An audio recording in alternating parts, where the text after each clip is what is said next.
अब मैं अफसर सर को बुलाना चाहूँगा कि वो आए और बच्चों को मोटिवेट करें। ये बच्चे स्पीकर है और मुझे उम्मीद है कि बहुत अच्छा मोटिवेट आप लोग करेंगे।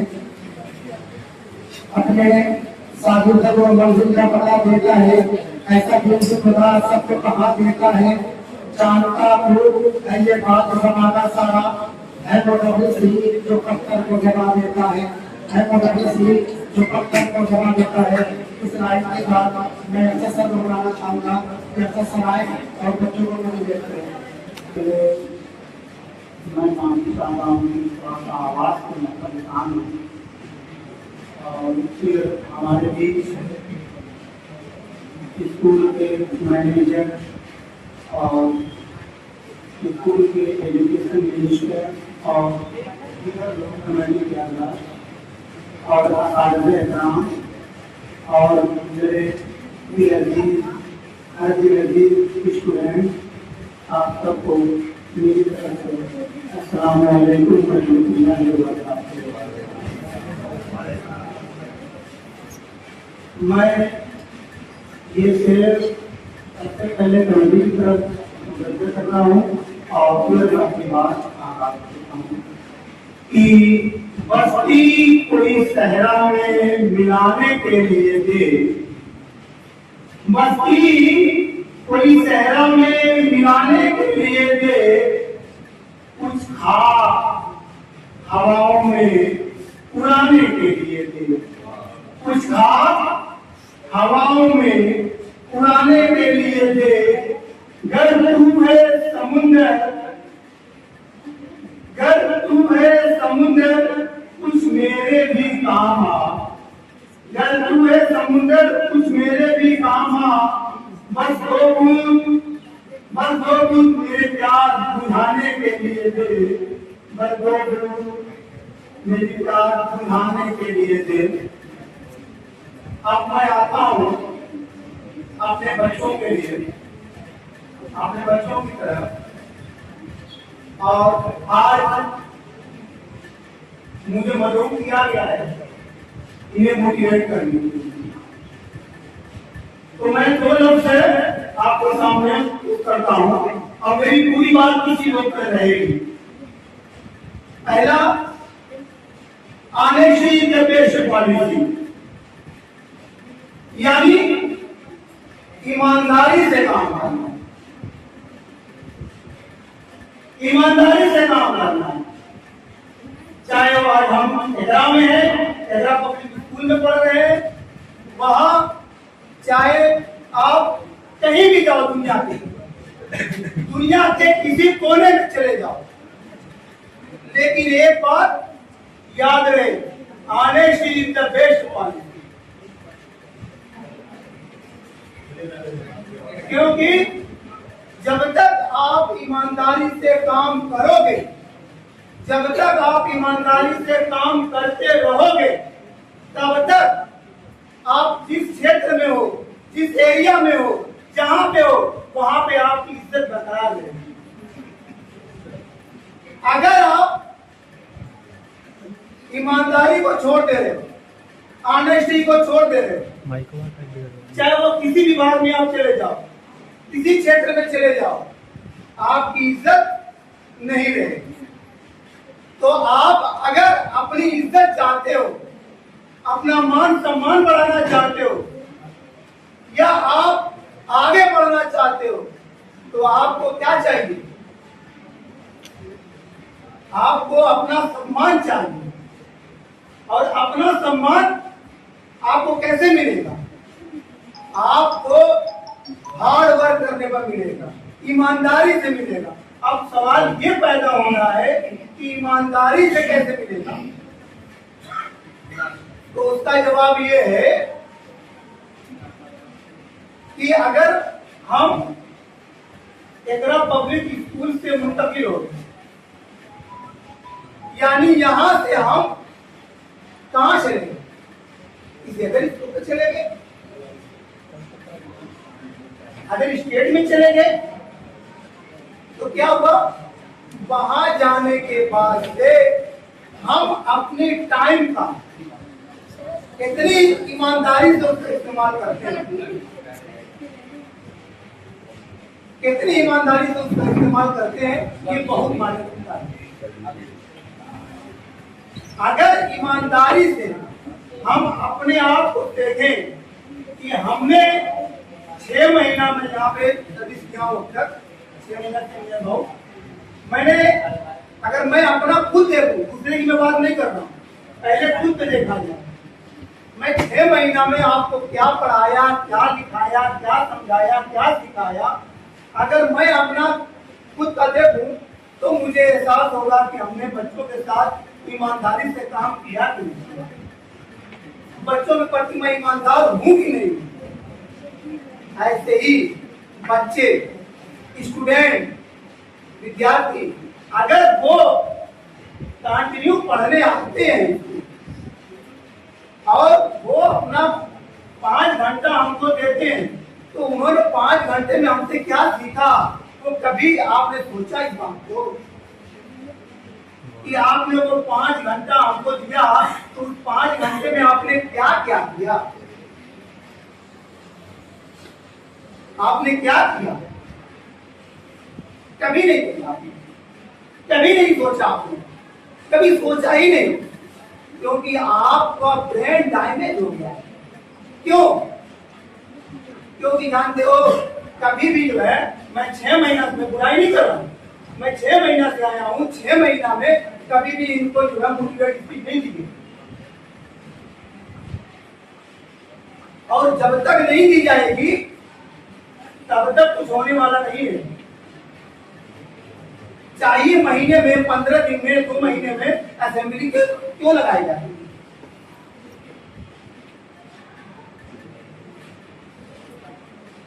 ऐसा नहीं, मैं भी उसमें शामिल हूं, मेरी भी गलती है, मैं भी अपनी गलती एक्सेप्ट करता हूं, क्योंकि वही महान होता है जो अपनी गलती को एक्सेप्ट करता है। क्योंकि अगर हमारे जो पूर्वज हैं, यानी कह लिया जाए हज़रत आदम अलैहिस्सलाम ने गलती नहीं की होती तो आज हम दुनिया में नहीं होते। तो ये फितरी चीज है इंसानी गलती होना। तो इसमें कोई बहुत अपने आप को इज्जत करना या अपने आप को बहुत अहम महसूस करना या अपने आप को ऐसा महसूस करना, ऐसी कोई बात नहीं। गलती करो, एक्सेप्ट करो, मैंने गलती की है, ये मानता है। तो बात चलेगी ईमानदारी की, तो आप ईमानदारी से काम करो। तो बेटा आप लोग ईमानदारी से करोगे ना? यहाँ से जाने के बाद जहां भी जाओगे, अब यहाँ पे आपने क्या पढ़ा क्या नहीं पढ़ा, 8 साल तक आपने सीखा, बहुत कुछ सीखा, हमने बहुत कुछ सिखाया, लेकिन आने वाला वक्त आपके लिए गोल्डन अपॉर्चुनिटी है, क्योंकि अब यहाँ से आपको मेहनत करना शुरू करना। ये तो देर तक क्या था, ये कुछ नहीं था, ये खेलो कूदो, खेलोगे कूदोगे, इसी तरीके से गुजर गया। लेकिन अब जो समय आपका आने वाला है वो आपके लिए, आपका समय वेरी वेरी इंपॉर्टेंट है, बहुत इंपॉर्टेंट है। अगर आप समय को नहीं समझ पाओगे आपकी प्रॉब्लम है। तो समय को समझने के लिए ईमानदारी होनी, ईमानदारी से काम करना। तो मेरे साथ हाथ उठाओ, सभी लोग ईमानदारी से काम करोगे यहाँ पे जाने के वास्ते ना, ठीक है? एकदम ओके बेटा। हाँ, जहां भी रहो ईमानदारी से। अगर बाई द वे कभी आप डॉक्टर बन गए हो तो ईमानदारी से पेशेंट को देखना, कभी आप टीचर बन गए हो तो ईमानदारी से पढ़ाओ। कौन क्या कर रहा है हमें कुछ मतलब नहीं है, मैं क्या कर रहा हूँ ये मुझे मतलब होना चाहिए, क्योंकि रब्बुल आलमीन आपसे सवाल करेंगे। ये आपसे नहीं कहेंगे कि फला लड़का ने जो है फला टीचर ने नहीं पढ़ाया, हम भी नहीं पढ़ाए, ये उनसे जागता होगी। वो कहेंगे आपने, हमने आपको समय दिया, हमने आपको उस पद पे दिया, हमने आपको टीचर बनाया, तो आपने ईमानदारी से काम क्यों नहीं किया? आपने ईमानदारी से काम क्यों नहीं किया? ये इंपॉर्टेंट है, ये बेटा बहुत इंपॉर्टेंट है। तो मेरी बात सहमत हो? ये थी पहली बात। अब दूसरी बात, टाइम इज मनी।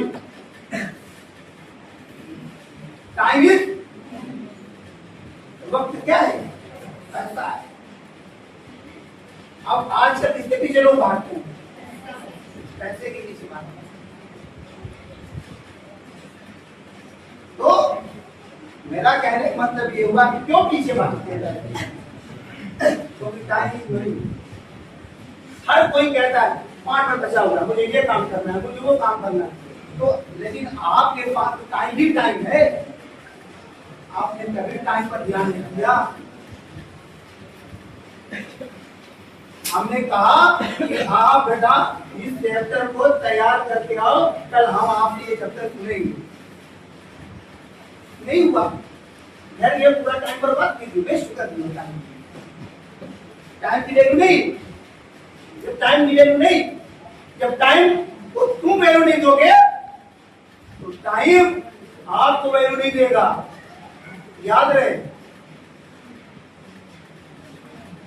क्योंकि टाइम कहने का मतलब ये हुआ कि you the respect and take to respect. अगर इज्जत दोगे तो इज्जत मिलेगी, अगर इज्जत नहीं दोगे तो इज्जत नहीं मिलेगी।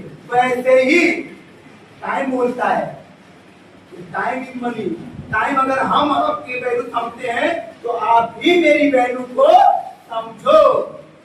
अगर नहीं समझोगे तो मैं आपको नहीं समझूंगा, और जब मैं आपको नहीं समझूंगा तो फिर आपका क्या होगा, सब लोग जानते हैं क्या होगा। समझ आ रही है मेरी बात? जानते हो, यहां से अभी कक्षा 8 में आप हो, अब 9th में जाओगे, चैप्टर चूज करना रहेगा। हमने एक दिन क्लास आपकी लिया था, हमने पूरा डिटेल बताया था ताकि कल आपको प्रॉब्लम में क्लियर करना पड़े कि कौन सी ब्रांच में क्या होगा, कौन सी ब्रांच में क्या होगा। क्योंकि उस दिन शायद मतलब हमको मिल गई थी एक बार आपको पढ़ाने के लिए, उस दिन हमने पूरा डिटेल बताया था। उस दिन सर का बहुत मैं आभारी हूँ, सर ने अपनी पेन हमको दे दी थी कि ठीक है सर आप बता दीजिए, ठीक है सर आप प्लीज। तो उस दिन मैंने आपको बताया था और पूरा डीपली बताया था कि किस ब्रांच में क्या है क्या नहीं है। क्यों बताया? मेरा उसमें लाभ है लाभ मेरा लाभ मेरा है लाभ मेरा इसलिए है कि अगर हम आपको सही दिशा में भेजेंगे, सही मार्गदर्शन करेंगे, सही रास्ता बताएंगे तो आप सही रास्ते पे चलोगे, और जब आप सही रास्ते पे चलोगे तो आपके कदम में जो कदम होंगे वो कामयाबी चुनेंगे, और जब कामयाबी को आप चुनोगे तो एक दिन सक्सेस होगे, और जब सक्सेस होगे तो मैं फख्र से कहूंगा कि मेरा स्टूडेंट आज डॉक्टर बन गया।